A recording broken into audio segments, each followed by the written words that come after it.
Hola, ¿qué tal? Bienvenidos a Voz News. Qué bueno que nos acompaña en este miércoles 12 de noviembre. Los saluda Karina Yapor. Vamos a los titulares. China acuerda colaborar con Estados Unidos en su lucha para detener los químicos utilizados para fabricar el mortal fentanilo. Además, la Cámara de Representantes está a punto de aprobar un paquete de financiación para poner fin al cierre de gobierno federal más largo en la historia de Estados Unidos. Y el equipo de abogados del presidente Trump estaría preparando millonaria demanda por difamación contra la cadena británica BBC. Los detalles de esto y más en Voz News, que comienza ahora.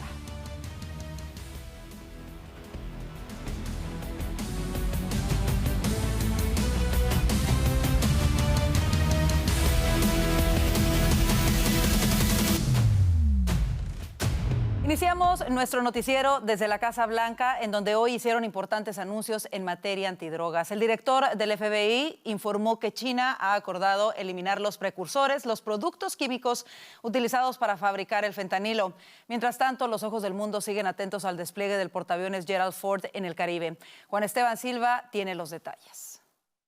Hola Karina, ¿qué tal? Es un gusto saludarlos desde aquí, desde la Casa Blanca. Por primera vez en más de una década, el director del FBI aparece en el podio junto a la secretaria de prensa para dar un anuncio, en este caso calificar como un acuerdo histórico y sin precedentes entre Estados Unidos y China el hecho de frenar el flujo de fentanilo hacia los Estados Unidos. El gobierno chino había prohibido 13 precursores químicos usados en la producción de fentanilo, colocó bajo control estatal a 7 grandes empresas químicas para impedir la exportación de esos componentes, y el acuerdo que se logra por el diálogo entre el presidente Trump y Xi Jinping en Corea, recuerden ustedes, en Corea del Sur, busca cerrar esa ruta que alimenta la crisis del fentanilo en Estados Unidos. Esto lo dicho por el director del FBI, Kash Patel. Fentanyl precursors are what makes up fentanyl. While we, the interagency, the Department of Justice, have been fighting hard to seize and stop drug traffickers, we must attack fentanyl precursors, the ingredients necessary to make this lethal drug. Miren ustedes las cifras, porque según el director Patel, decenas de miles de vidas son salvadas gracias a esa estrategia que se aplicará en los próximos días. A reminder here that nearly 100,000 people died of fentanyl overdoses just last year alone. Here, this year, under this president, the FBI has seized 1,900 kilograms of fentanyl so far. That is a 31% increase from the same time period last year.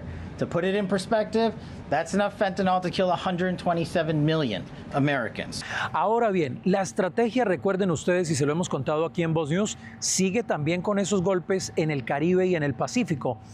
Para que podamos entender mejor aquí en Voz News, les hemos hecho una especie de gráfica, un mapa. ¿Qué es lo que está pasando en aguas internacionales cuando se anuncian los famosos strikes o los bombardeos? Pues son 4, por ejemplo, que han ocurrido muy cerca de las costas de Buenaventura, una ciudad de Colombia.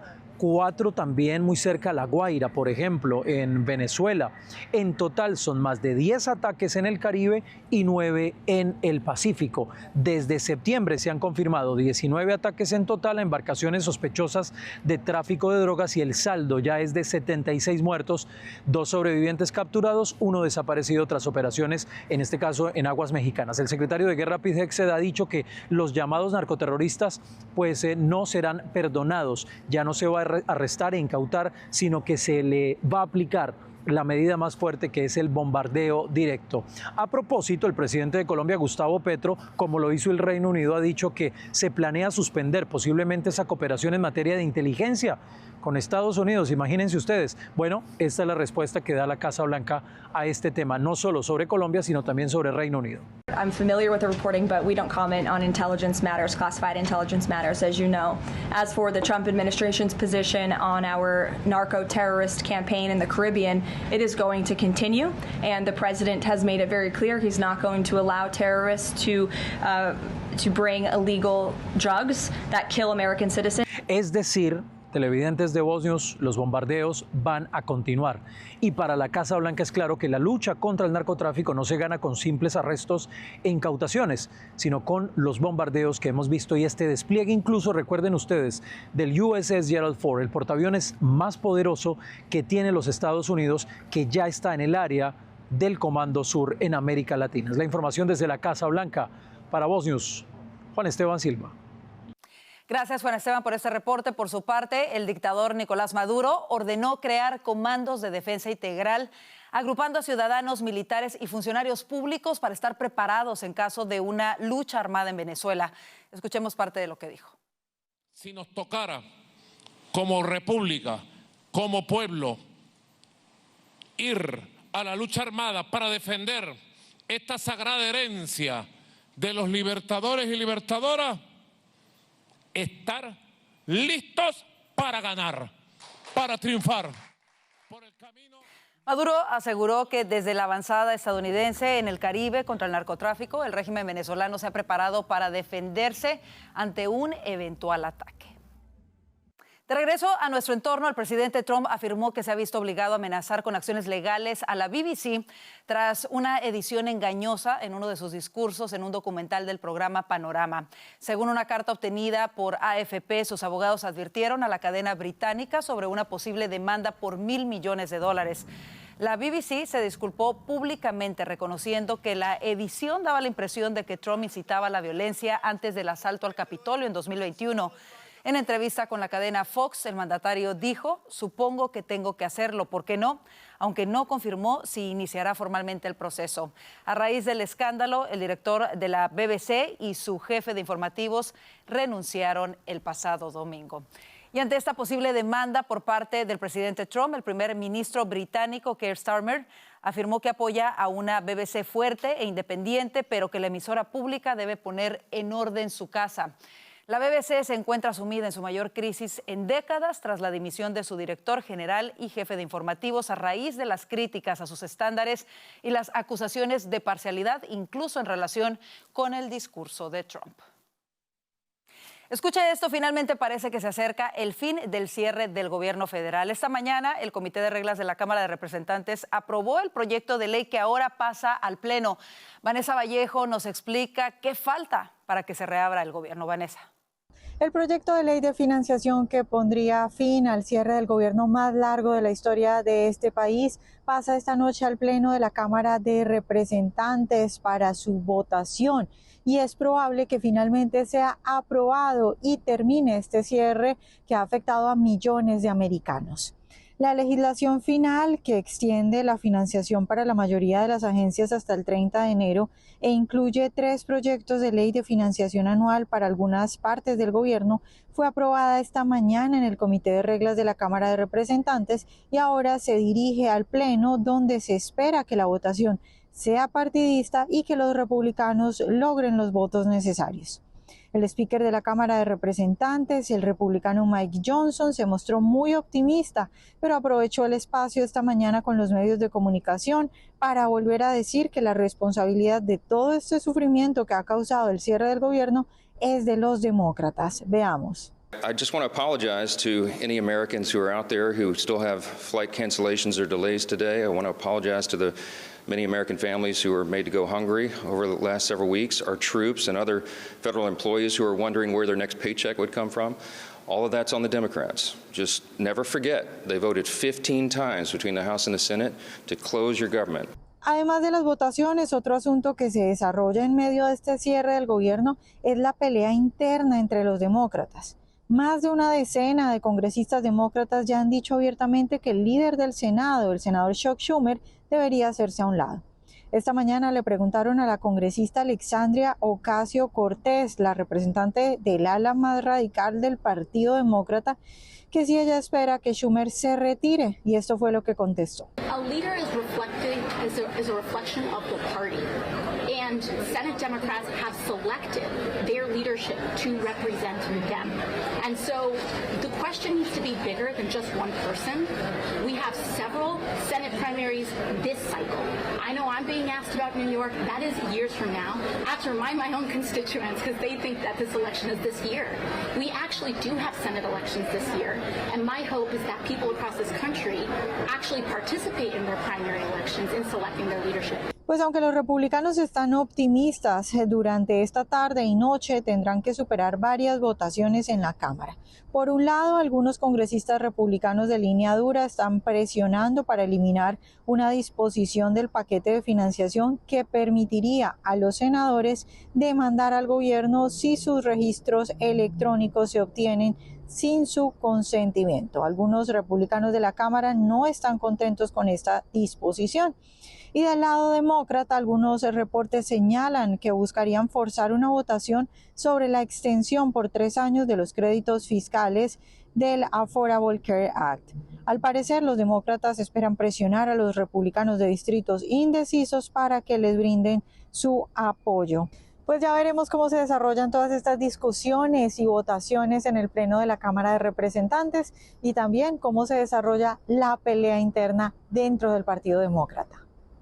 En más información, la congresista demócrata por Texas, Jasmine Crockett, ha generado controversia tras revelarse que su campaña gastó casi $75,000 este año en hoteles de lujo, transporte exclusivo y seguridad privada. Según informes presentados ante la Comisión Federal de Elecciones, más de $25,000 se destinaron a hospedajes de alta gama y servicios de limusina en ciudades como Nueva York, Las Vegas, Los Ángeles y Martha's Vineyard.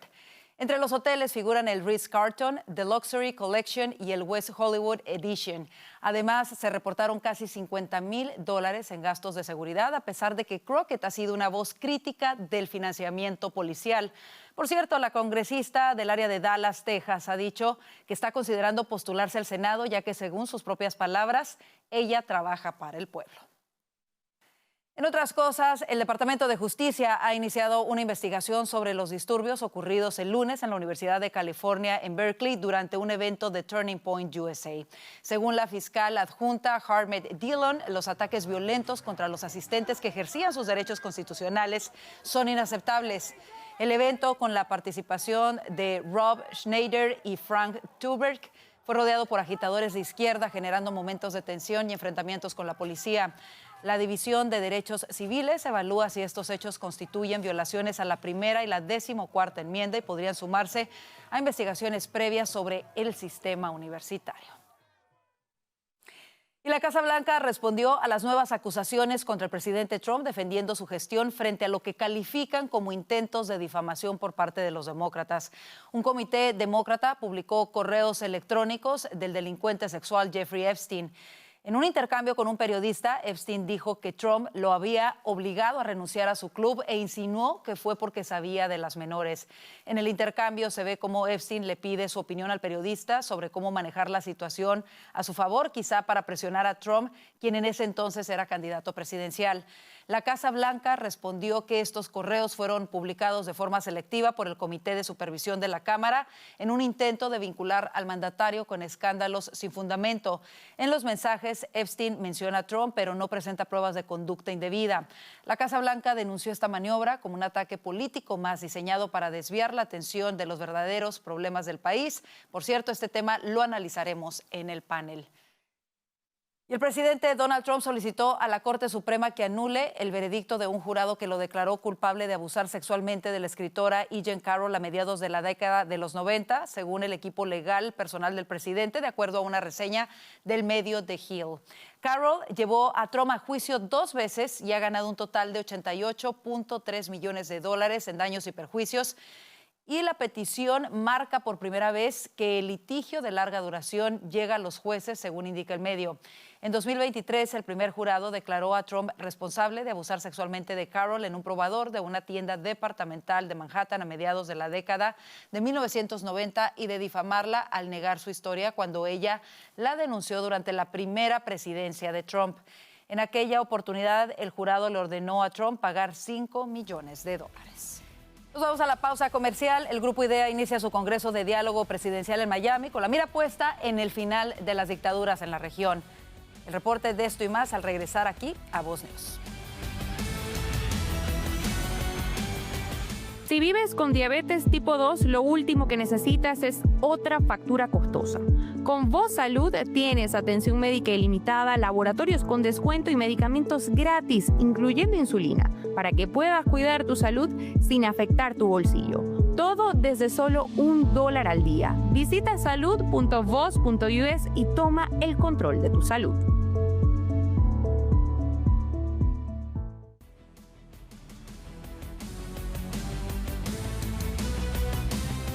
Exmandatarios iberoamericanos y líderes de la disidencia de diferentes países se reunieron en Miami, Florida, en el marco del diálogo presidencial de la Iniciativa Democrática de España y las Américas, conocido como Grupo IDEA, con el fin de trazar una ruta contra los regímenes de Cuba, Nicaragua y Venezuela.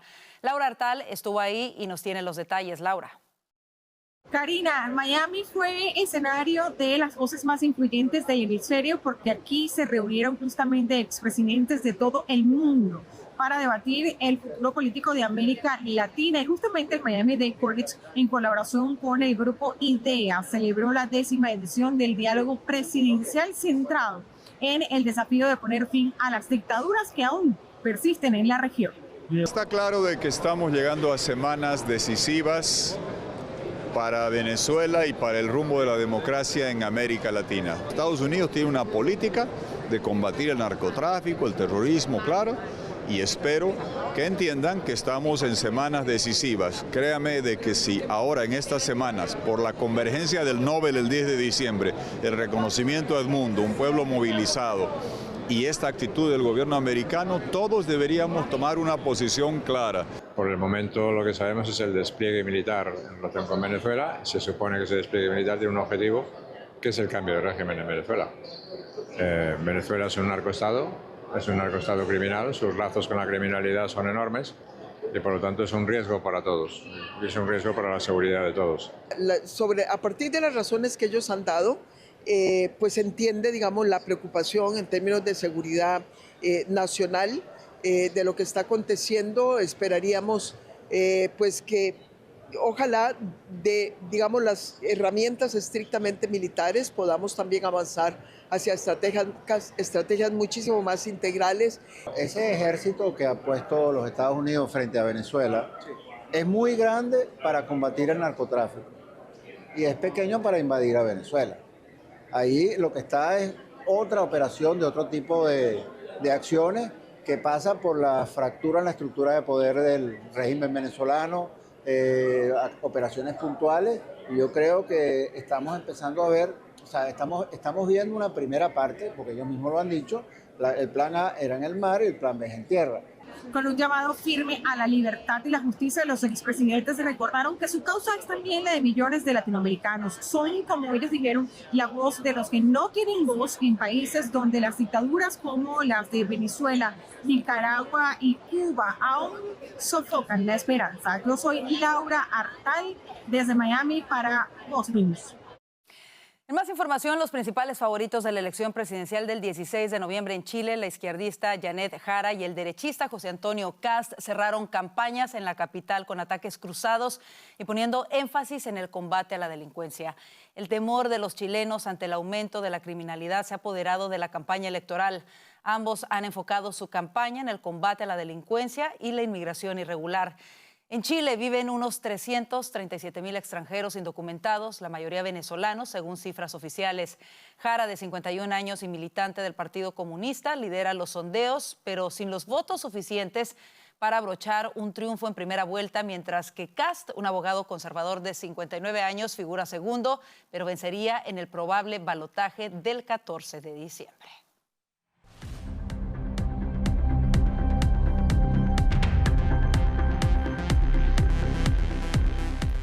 El gobierno de México está en la mira de legisladores estadounidenses por violaciones a los acuerdos del TEMEC en materia energética. La semana pasada, el presidente del Comité de Presupuesto de la Cámara de Representantes, Jody Arrington, de Texas, presentó la propuesta de ley de cumplimiento del Acuerdo Comercial de Energía con México, una legislación que brindaría al presidente Trump y al representante comercial de los Estados Unidos el respaldo del Congreso para exigirle a México que rinda cuentas por violar los compromisos de inversión energética que asumió en el tratado entre México, Estados Unidos y Canadá. El acuerdo fue finalizado en 2020 bajo el primer mandato del presidente Trump y garantizó compromisos históricos por parte de México para evitar que sus empresas energéticas estatales recibieran un trato preferencial sobre las empresas energéticas estadounidenses que operan en su mercado. Sin embargo, tras la salida de Trump de la presidencia a principios de 2021, el presidente mexicano Andrés Manuel López Obrador y su gobierno promulgaron varias leyes que otorgaron a las empresas estatales mexicanas un trato preferencial sobre los inversionistas estadounidenses en funciones energéticas clave como la generación de electricidad, transporte, de gas natural y la operación de instalaciones de energía renovable y el almacenamiento de combustible. En 2022, la administración de Biden inició consultas con México sobre estas violaciones, pero no logró avanzar en el caso. El Consejo de la Fuerza Laboral y Tecnología Energética apoya este proyecto de ley y su presidente, Tim Tarpley, asegura que esta ley ayudaría también a que Pemex cumpla con saldar la deuda de más de $1,200 millones que Pemex tiene con empresas estadounidenses.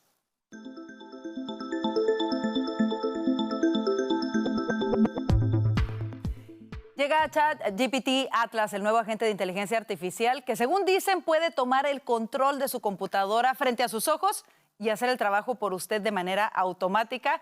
Para saber de qué se trata, nos vamos con nuestro experto en tecnología, Juan Guevara. Juan, cuéntanos.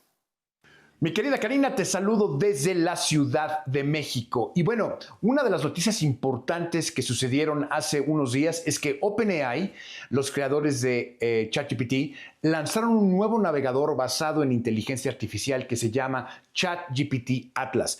Este navegador, que además es gratuito a la descarga a cualquier persona, es un navegador que tiene varias características interesantes. Primero es que incorpora directamente a ChatGPT dentro del navegador.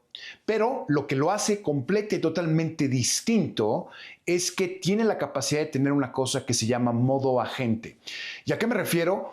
A que el modo agente toma control de la computadora cuando le damos una tarea y puede generar de manera automática búsquedas, documentos, etcétera. Todo eso enfrente a nuestros ojos. Y la forma de hacerlo, pues, es crear un comando, crear un prompt dentro de ChatGPT Atlas, pedirle, por ejemplo, ahora que estamos por entrar a la época de las vacaciones y de la Acción de Gracias, podemos decirle, búscame en internet los boletos más baratos para ir de un destino a otro, y automáticamente vemos cómo ChatGPT Atlas toma el control de nuestra computadora, abre diferentes ventanas dentro del navegador, lee exactamente los precios, los compara, busca, por ejemplo, aerolíneas, y todo lo hace directamente de manera automática y sin intervención del usuario. Y al final presenta la página, presenta los resultados y dice, bueno, este es el resultado de lo que hizo este modo agente. Para poder utilizar ChatGPT Atlas se tiene que descargar directamente de la página de OpenAI en openai.com o en chatgpt.com, de manera que ustedes pueden descargar este navegador que está disponible para Windows y está disponible para Mac. Tienen que tener una cuenta activada de ChatGPT, ya sea gratuita o ya sea pagada, pero en el momento que ustedes puedan activar el modo agente, van a poder ver cómo se pueden automatizar muchas tareas. Por ejemplo, el hacer el sumario de una junta de Zoom y el ponerlo en un documento de Word. Esto es algo que ChatGPT Atlas puede hacer de manera automática, subir archivos al Internet. Es decir, tiene una variedad de funcionalidades y todo lo que tenemos que hacer es escribir un comando, un prompt a ChatGPT Atlas para que él entienda lo que estamos buscando, entienda qué es el resultado que estamos pidiendo y de manera automática se genere todas estas tareas. Este ChatGPT Atlas tiene la posibilidad de poder prácticamente desplazar todos los navegadores comerciales como Chrome, como Edge, como Safari. Una de las cosas que nos tenemos que preocupar es por la privacidad. Acuérdense que todo lo que se dice con un sistema de inteligencia artificial, en este caso ChatGPT, puede ser leído por otras personas, pero mientras tengamos eso en cuenta, creo que esto es una herramienta que puede potencializar y automatizar muchas de las tareas que hacemos todos los días. ¿Cómo ves? Así nos vamos a la pausa comercial. Quédese con nosotros. Ya vienen nuestros panelistas para hablar de lo que hace Titulares hoy.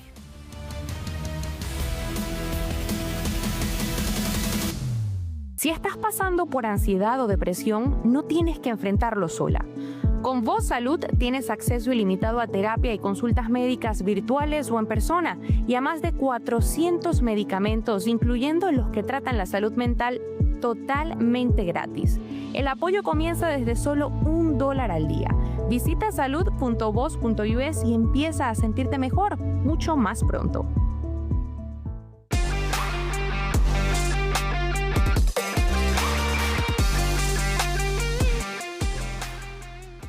China ha accedido a endurecer las medidas contra los productos químicos utilizados para producir fentanilo tras la visita del director del FBI, Kash Patel, lo que representaría un avance en la lucha que Estados Unidos tiene contra el narcotráfico. Para analizarlo a profundidad, le damos la bienvenida a Vanessa Vallejo, analista político de Voz, Alfonso Aguilar, abogado y analista político de Voz desde Washington, D.C., y a Franklin Camargo, analista político de PragerU desde California. Bienvenidos. Y bueno, esto parece una muy buena noticia, la da a conocer el director del FBI, Kash Patel.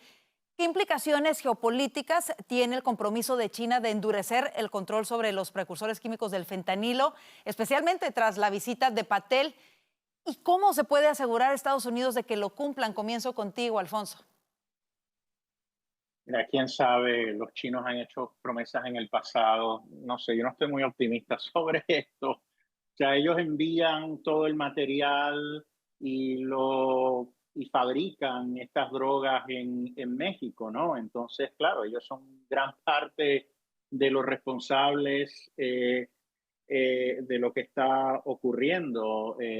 Entonces, no sé, suena como algo positivo, me alegra que haya este acuerdo, pero al final queremos ver una reducción en el fentanilo que está entrando por la frontera y que eso lleve a una reducción en el uso del fentanilo y en las muertes por sobredosis de fentanilo, ¿verdad? O sea, aquí se están tomando un sinnúmero de acciones. O sea, el presidente ha cambiado cómo se lucha en contra de las drogas, ahora una guerra contra narcoterroristas, estamos hundiendo narcolanchas, se habla de hacer ataques terrestres para disrumpir rutas de transporte de cocaína. Ahora estamos hablando de que no lleguen los componentes de las drogas de fentanilo a México. O sea, no sé qué más se puede hacer. Yo lo que quiero ver son los resultados, que se vea una reducción considerable para demostrar que este esfuerzo sí está siendo efectivo, diferente a pasados esfuerzos que realmente eran muy limitados y que no estaban parando el flujo de drogas a los Estados Unidos. Por supuesto. Vanessa, como lo señala Alfonso, el fentanilo que entra a los Estados Unidos se fabrica y se trafica desde México hacia Estados Unidos. ¿De qué manera puede Estados Unidos presionar de manera más efectiva a México para que haya una mayor cooperación en esta lucha? Sí, pues yo creo que ahorita el reto será, es decir, yo creo que ya el solo hecho de que tengamos a Patel diciendo todo este tipo de logros, de acuerdos, de que ya se haya puesto, digamos, la lupa sobre esto, ya es, digamos, un logro.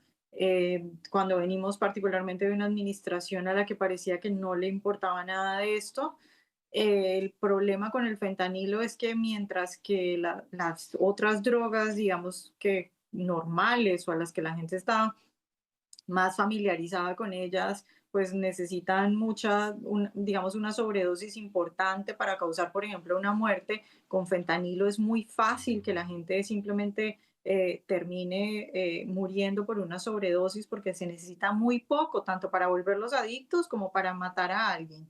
Y si uno entiende la guerra, no solo en el sentido militar, sino en otros sentidos, pues entiende por qué China busca de todas las maneras posibles, digamos que minar y causar caos y lastimar a la sociedad americana.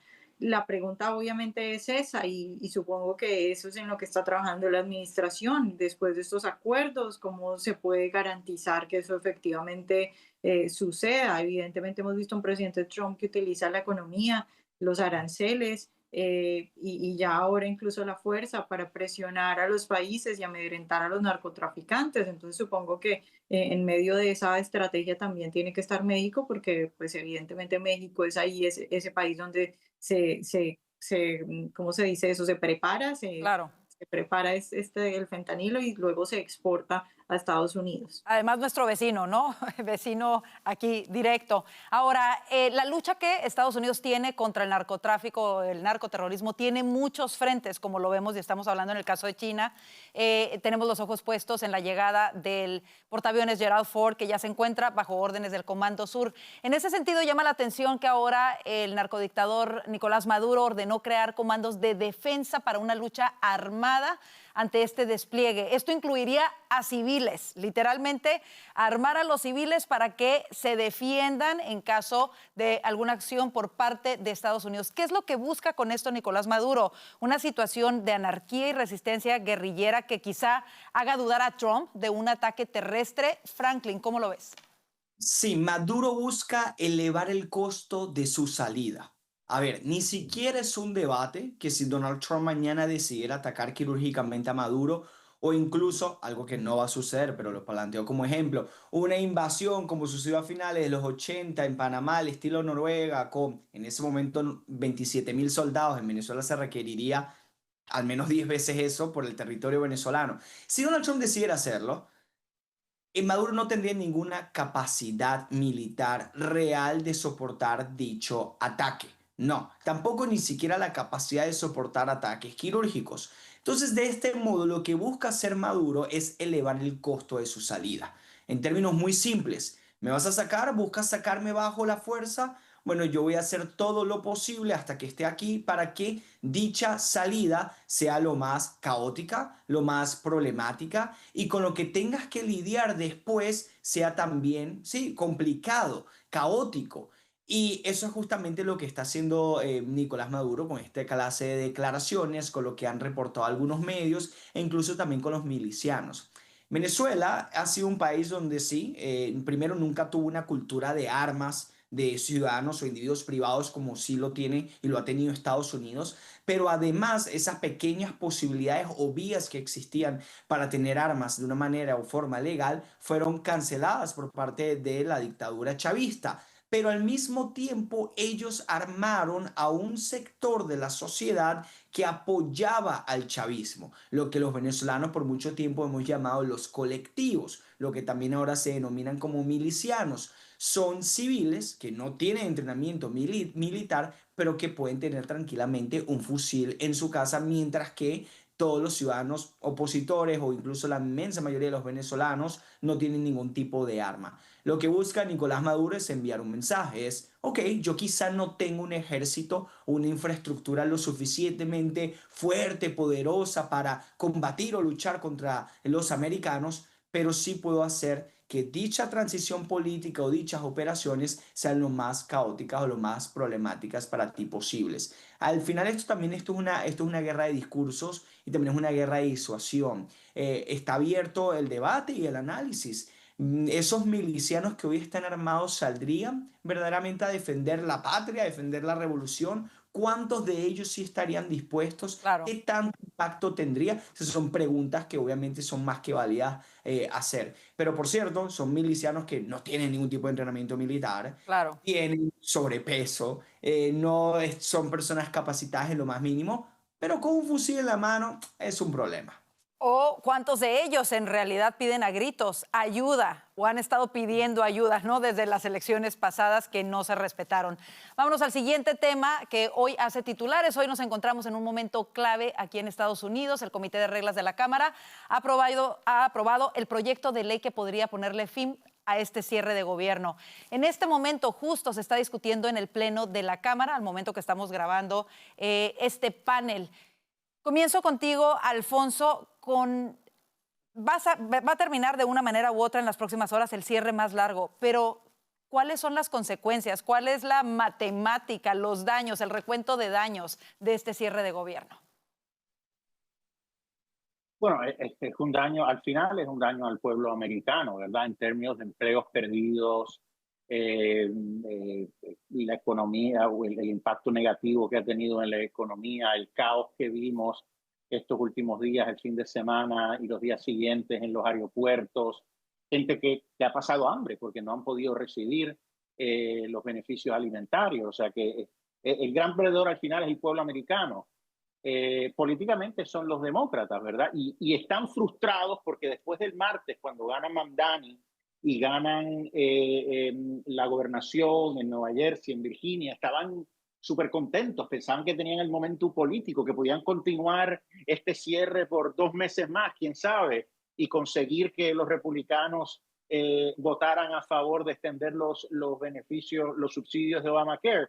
Bueno, pues se les acabó el cuento porque 8 de ellos, por lo menos 7 demócratas y un independiente, votaron en el Senado para acabar con el cierre y ahora están frustrados y ellos se ven mal. Se ven mal porque, como hemos dicho, la propuesta que aceptaron al final este puñado de senadores es la misma propuesta que le habían hecho los republicanos desde el primer día. Entonces, esto era totalmente necesario. Hay recriminaciones internas, los más izquierdistas atacando a los menos izquierdistas. Verdaderamente es increíble. Pero la verdad es que la mayoría del partido, y hay que reconocer esto, aunque esto se ha acabado, la mayoría de los líderes demócratas, la inmensa mayoría, quería continuar con este cierre y hacer sufrir al pueblo americano, que esto hay que recordarlo. Vanessa, ¿qué medidas deberían de tomarse para que no se vuelva a caer en una situación como esta? Porque si bien es cierto que esto ojalá termine de una vez y por todas en las próximas horas, imagínense volvernos a enfrentar a esto durante el mandato del presidente, estos daños, las consecuencias para las familias. ¿Qué medidas deberían de tomarse para evitar algo así? Pues yo creo que está en las manos de los votantes y de la gente que puede llamar a sus congresistas y a sus senadores y reclamarles lo que ha sucedido. Ahora, la verdad es que si uno mira las encuestas no son claras en el sentido de que la gente en su mayoría rechace esta decisión de los demócratas. Es muy raro el resultado de las encuestas por ahora. Eso sí, lo que sí hay que dejar claro es que lo que las encuestas muestran es que la popularidad del presidente Trump no se vio afectada durante este cierre, en algunas incluso subió, pero eso no quiere decir que la mayoría de los americanos culpen a los demócratas. Por lo menos no se ve en las encuestas. Entonces es una cuestión muy rara lo que está pasando acá. Y creo que la única forma de que recapaciten es eso, que la gente pueda poner su voz y que ellos entiendan eso, pero la verdad lo que vemos es un partido demócrata tomado por el ala más radical, entonces no parece que hubiera como un proceso de reflexión acá. Cerramos este tema contigo, Franklin. ¿Qué pueden hacer los conservadores para capitalizar este momento? Y si tú crees que valdría la pena la eliminación del filibuster, específicamente para evitar cierres de gobierno. No, bueno, si es específicamente esa la regla, yo estaría un poco más inclinado a poder hacerlo. Eliminar el filibuster en su totalidad, obviamente no. Si se hace como se hizo en años anteriores, vamos a reducir la cantidad de votos necesarios y que no existan las trabas del partido minoritario para elegir o para nominar a un juez a la Corte Suprema de Justicia. Si se hace lo mismo para la discusión del presupuesto, yo estaría un poco más inclinado a hacerlo. Pero en general esto es, y lamento decirlo, muy probable que vuelva a ocurrir, porque no tenía un verdadero propósito presupuestario, sino una agenda y una inclinación política. Durante los últimos 40 días, ambos partidos políticos se señalaron al otro como culpables. Los demócratas decían en reiteradas ocasiones que este cierre de gobierno era un cierre de gobierno republicano, era de los republicanos, ellos eran los culpables. Bueno, hay un ejercicio intelectual muy honesto que podemos hacer en estos momentos. Una pregunta: ¿quién hoy está feliz con que se abra el gobierno nuevamente y quién parece estar molesto? Dado que los demócratas parecen en su mayoría ser los que están molestos con que se abra nuevamente el gobierno, definitivamente era un cierre de gobierno que ellos estaban buscando y que ellos estaban apoyando. Y de hecho, incluso Fetterman lo ha dicho claramente, criticando a miembros de su propio partido. ¿Qué está sucediendo? Que actualmente la discusión del presupuesto y la necesidad de mantener el gobierno abierto se está convirtiendo en una oportunidad para secuestrar este proceso e intentar avanzar una agenda política en particular.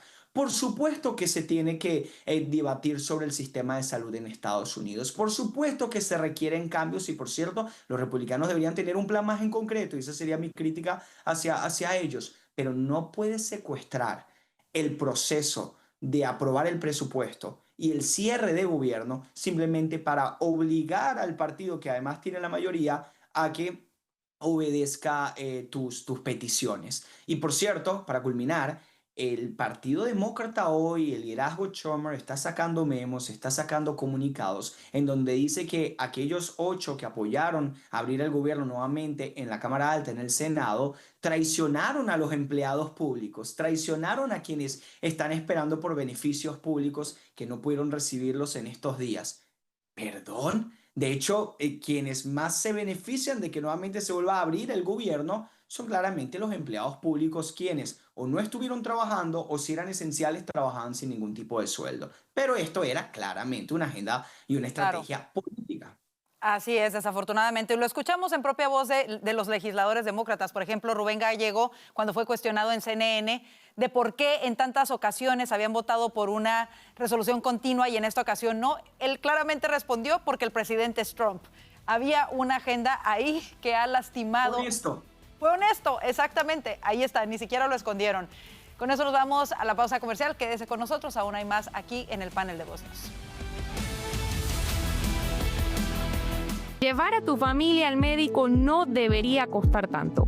Con Voz Salud, toda tu familia recibe atención ilimitada, virtual o presencial, y más de 400 medicamentos genéricos totalmente gratis. Desde un simple resfriado hasta el manejo de enfermedades crónicas, todo está cubierto, desde solo $1 al día. Visita salud.voz.us y protege la salud de tu familia hoy mismo.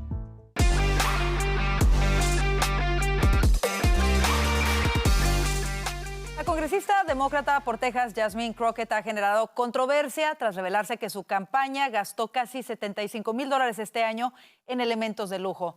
Hospedajes de alta gama, servicios de limusina. En esto solamente habría gastado $25,000. En seguridad privada, la congresista de izquierda se gastó casi $50,000. Esto pese a que Crockett ha sido una voz crítica del financiamiento de la policía. Regresamos con nuestros analistas para hablar de todo esto. Y bueno, aquí lo que llama la atención es que Crockett se presenta como el ala progresista de los demócratas, hablando de austeridad, de luchar contra los ricos, y de pronto vemos estos gastos que parecen no ser congruentes. ¿Qué mensaje envía a los votantes que una congresista progresista gaste casi $75,000 en lujos mientras representa un distrito con necesidades reales? Franklin, comienzo contigo. Que no viven bajo un verdadero ideal, sino bajo el resentimiento y la envidia, y utilizan eso para intentar motivar a las personas, llenarlas de rabia, frustración y apoyarlos ciegamente.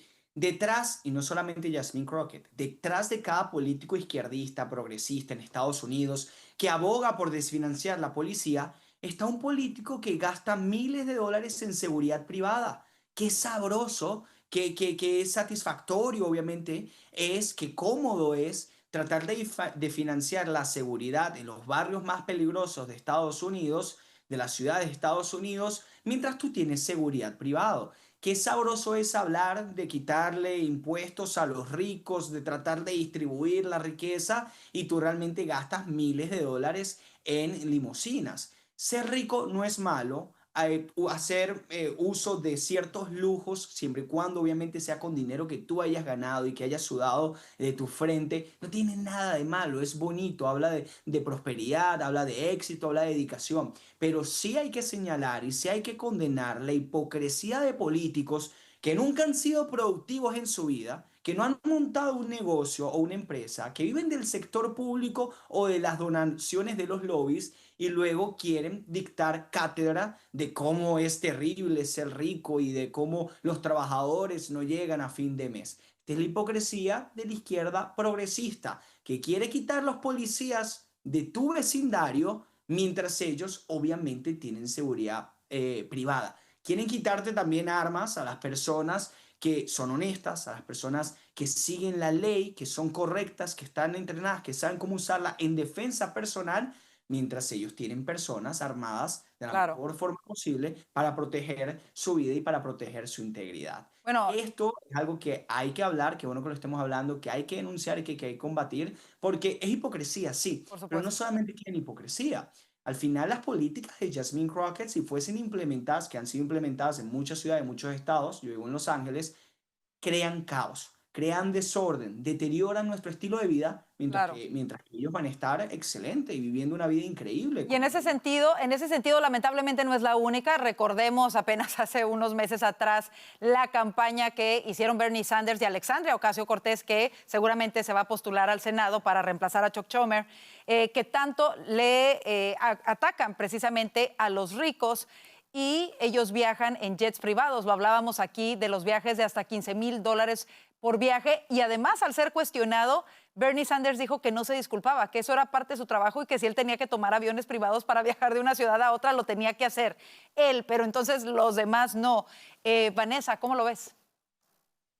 Pues a mí me parece que creo que tiene una historia bien particular. Yo alguna vez escuché a alguien diciendo que su teoría era que ella fingía, porque saben que ella habla como si no tuviera educación, como muy vulgar. Y una vez escuché a alguien diciendo que ella fingía hablar así para poder agradarle a sus votantes, porque ella representa un distrito que lastimosamente tiene un porcentaje muy alto de pobreza, y que de gente que en realidad la está pasando mal.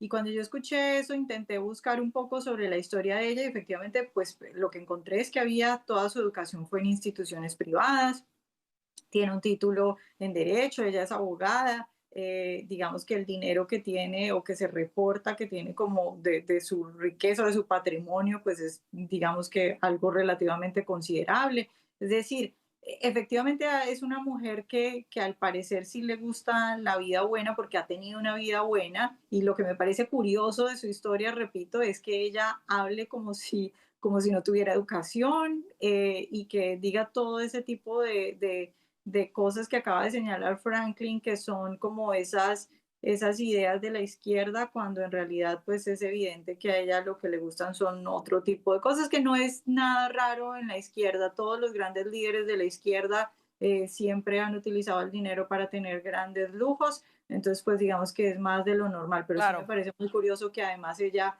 hable como si, por ejemplo, no tuviera educación. En este caso se habla, estos serían fondos de su campaña. La pregunta aquí, Alfonso, son fondos de campaña. ¿Debería el Congreso imponer límites más estrictos sobre el uso de los fondos de campaña para gastos personales, como los lujos, como hoteles de lujo, transporte exclusivo, seguridad, o no? O aquí también lo contradictorio es eso, que ella tiene una retórica y que en realidad vive de otra manera, ¿no? Eso creo que es el conflicto en el que todos estamos de acuerdo. No que lo haga, sino que su retórica es contraria. Yo no creo en los límites. Hay que ver por dónde. Hay unos límites a las donaciones individuales, a los super PACs, pues no hay límites. Yo no creo en poner más límites. Yo creo que si acaso que haya una investigación del Comité de Ética, como en un momento hubo de Alejandro Ocasio-Cortez por algo similar, ¿verdad? O sea, ella está utilizando dinero de sus donantes para comprarse ropa cara, para viajar, no sé, no sé si es en primera clase o aviones de lujo, no sé todos los detalles, pero está utilizando este dinero que es de los donantes para campaña, no para correr anuncios, no para adelantar su campaña electoral, sino para gastos personales. Ella puede decir, bueno, son gastos de representación, no me puedo ver fea, ¿verdad? Pero claro, una cosa es andar con zapatos de Prada y ropa de Gucci para hacer campaña política. No sé si eso es necesario, ¿verdad? Pero aquí está la gran, o sea, también los donantes tienen que recapacitar, ¿verdad? De que esta mujer es pura hipocresía. Yo creo que esto es parte también de cómo hacen su dinero. O sea, ella crea esta persona, la congresista izquierdosa, que da estos discursos, que llama la atención, y entonces de esa manera recauda dinero y utiliza ese dinero para ella forrarse. O sea, esto es lo que han hecho muchos políticos, tristemente, a través de la historia, pero hoy, sobre todo, con las redes sociales, con los medios digitales, pues aprovechan de eso a promover esta persona. Claro. Ella es muy hábil en promoverse y en llamar la atención. Entonces, claro, con eso genera dinero que después ella utiliza para estos lujos que ella critica. Yo creo que ese es el problema, para los lujos que ellos critican, ¿no? Pero es que ese es bueno, es que aquí hay problema, sí, los lujos que ellos critican, pero todos estos izquierdistas, incluso Bernie Sanders, yo creo que tiene millones, tiene varias residencias, todas estas personas tienen muchísimo dinero, pero aquí el problema también es, porque por lo menos si fuera como Nancy Pelosi, que ella dice que el dinero lo hizo con sus inversiones, cuestionable, ¿verdad? Porque la información que recibía, pero esta gente está utilizando además dinero de la campaña, claro. O sea, que se están forrando con dinero de la campaña, es más hipócrita todavía. O sea, si reconocieran recaudaran el dinero y entonces lo utilizaran, no sé, para ayudar a la gente que los apoya, pero no, lo usan para comprarse cosas, gastos personales. Eso es increíble. Pues ahí está la información y creo que eso es una investigación del Comité de Ética del Congreso. Ahí está la información y creo que es lo que nosotros podemos hacer, informarle a la gente lo que está sucediendo. Tenemos que ir a nuestro siguiente tema que también es sumamente importante. Un comité demócrata publicó correos electrónicos del delincuente sexual Jeffrey Epstein. En un intercambio con un periodista, Epstein dijo que Trump lo había obligado a renunciar a su club e insinuó que fue porque sabía de las menores de edad. En este intercambio se ve cómo Epstein también le pide su opinión al periodista sobre cómo manejar la situación a su favor, quizá para presionar a Trump, quien en ese entonces era candidato presidencial. Esto evidentemente lo están tomando todos los demócratas para, de alguna manera, incriminar al presidente. La Casa Blanca respondió que no hay ninguna evidencia de ninguna conducta inapropiada por parte del presidente Trump. Comienzo contigo, Vanessa. ¿Qué te parece la filtración de estos demócratas y el contenido, en realidad, lo que se ha dado a conocer a través de la publicación de estos emails? Pues es que son frases que, si bien pueden despertar, digamos, dudas o curiosidad en algunas personas, tampoco es nada concluyente. Es decir, esto no es prueba de nada. De la víctima de la que se habla hoy, lo que decía Caroline Leavitt en su rueda de prensa, es que esa misma víctima dijo muchas veces que nunca vio al presidente Trump en nada indebido y que Trump nunca hizo, digamos, nada indebido ni con ella, ni que ella lo vio haciendo nada indebido, y lo que han hecho los demócratas es utilizar eso como una supuesta prueba. Entonces, pues yo creo que lo que toda persona quisiera es que se tenga más información, que se publique lo que se pueda publicar, y en eso todos estamos de acuerdo. Ahora bien, yo simplemente señalaría aquí la hipocresía de los demócratas, por un lado, porque pues durante la administración Biden no hicieron nada. Los congresistas demócratas que ahora están tan preocupados, pues antes no estaban preocupados, pero además hoy que es el cierre, hoy que se acaba el cierre del gobierno, ojalá deciden filtrar estos correos. ¿Para qué? Para que en vez de hablarse del cierre del gobierno, de que los demócratas durante 41 días hicieron a los americanos, a muchos americanos, incluso aguantar hambre, dormir en carros porque los echaron de sus apartamentos. Entonces, las preguntas y todo gire en torno a Epstein. O sea, me parece que es evidente que los demócratas están utilizando esto como una estrategia y no porque de verdad tengan intención de saberlo. Claro. En todo caso, esperemos que en esa votación que se está intentando sacar para que se revelen los archivos, pues a mí me parece que sería bueno que saliera adelante ese proyecto. Claro, rápidamente, Franklin, ¿cómo lo ves tú? Bueno, mira, dos cosas pueden ser completamente ciertas al mismo tiempo. Una es que, y yo he sido crítico de la administración de Donald Trump, no se ha llevado, sobre todo de una manera comunicacional, el caso Epstein de la mejor manera posible. Y permíteme incluso señalar a Pat Bundy indirectamente. Se han cometido errores. Pero por el otro lado también es completamente cierto de que la revelación de estos documentos primero carecen de honestidad, porque incluso la víctima que involucra, que aparentemente coincidió con Donald Trump en algún momento, ha dicho en oportunidades anteriores, o llegó a decir, mejor dicho, en oportunidades anteriores, que no, que Donald Trump nunca estuvo involucrado, que ella no lo vio en ningún tipo de crimen, en ningún tipo de acto indecente. Incluso le preguntaban a ella, agentes federales, si Donald Trump había coqueteado con ella, y ella decía que no. Y eso es importante porque ese documento que tanto se está difundiendo hoy en redes sociales censura el nombre de la víctima, y la víctima incluso había hablado bien de Donald Trump. También el caso de Donald Trump y Epstein es bastante claro, ¿ok? Al menos en lo que se conoce, pero por supuesto que se debería divulgar y publicar mucha más información. En el año 2004, Donald Trump prohíbe que Epstein ingrese a cualquiera de sus clubs, específicamente también está el de Mar-a-Lago. En el año 2009, Donald Trump colabora con abogados de víctimas que buscan demandar a Jeffrey Epstein. En el año 2017, bajo su primer mandato, él organiza una de las mayores operaciones antitráfico humano, antitráfico sexual en los Estados Unidos. En el 2019, agentes federales de la administración Trump detienen a Jeffrey Epstein e incluso allanan una de sus propiedades y, por supuesto, la isla. Y esto todo lo estoy diciendo porque mientras que en una teoría de conspiración de extrema derecha, ¿no?, de acuerdo a los demócratas, Ellos, los progresistas, estaban callados, no decían nada. Vanessa tenía toda la razón, no les importaba. Nunca le exigieron a Joe Biden que revelara estos archivos y que revelara la información. Joe Biden pudo hacerlo durante 4 años, nunca hizo nada, nunca se lo pidieron. Y ahora sí lo están haciendo. A ustedes no les importa este tema, guarden silencio y déjennos, a los que sí hemos hablado de este tema por un buen tiempo, hablar e incluso sí, ¿por qué no criticar a la administración Donald Trump? Pero ellos, la izquierda, no tiene autoridad moral de ningún tipo para buscar criticar o atacar a otros por falta de transparencia, cuando este caso nunca les importó. Y de hecho, hasta el día de hoy no les importa. Les importan las consecuencias políticas que puede tener. Pero las víctimas, lo que hizo Epstein, nunca les ha importado. Eso yo creo que es lo más doloroso de todo este caso, al menos con lo que se ha publicado hasta ahora. Lo que pareciera demostrarse es que, si de alguna manera, es que en lugar de probar que el presidente Trump estaba involucrado o participó en algo indebido, en realidad rechazó la figura de Epstein. No sabemos por qué razones, no sabemos qué tanto conocimiento en realidad tenía de las actividades de este sujeto, pero cerramos contigo el tema. Alfonso, ¿cómo lo ves? Yo considero este el tema más aburrido en la política americana hoy en día. No tiene que ver nada con la vida de los ciudadanos y honestamente no creo que a nadie, francamente, le interesa. Aquí no hay nada nuevo. A mí me importa. Sí, a mí también. A mí también. A mí también creo que la justicia siempre uno va a buscar la justicia en un caso tan terrible como este.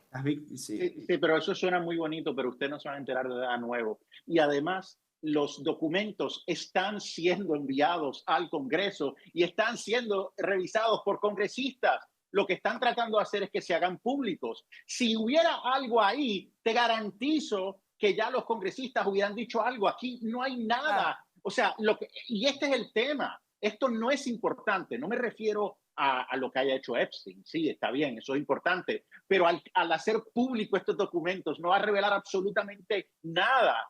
Y eso es lo aburrido. Seguimos hablando de que no, que si tenemos acceso a todo el file, no vamos a encontrar absolutamente nada.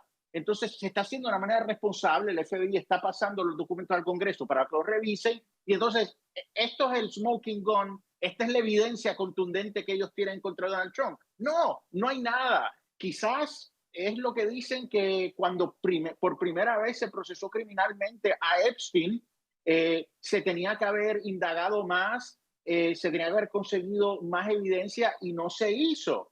La verdad es que es lo que hay. O sea, no creo, el FBI eso es lo que ha dicho, que aquí no hay nada, ninguna evidencia nueva, pero como digo, no es que no se esté compartiendo, porque aquí hay una manipulación de la información.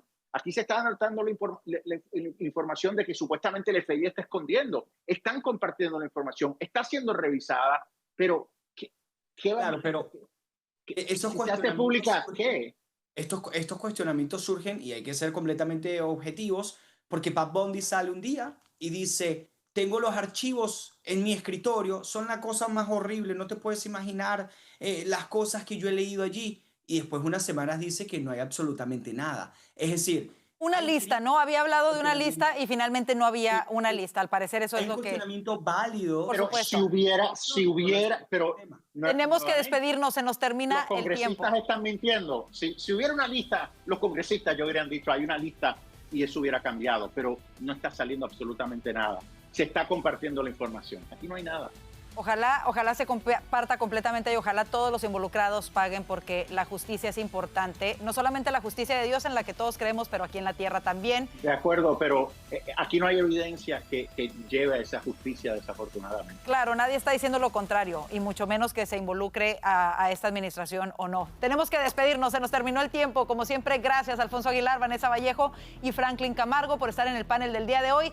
Gracias a usted por su confianza. Llegamos al final de esta emisión. Síganos a través de redes sociales y, muy importante, suscríbase a nuestro canal de YouTube. Nos encuentra como @VozMedia. Que tenga excelente noche y, si Dios lo permite, lo esperamos mañana. Bendiciones.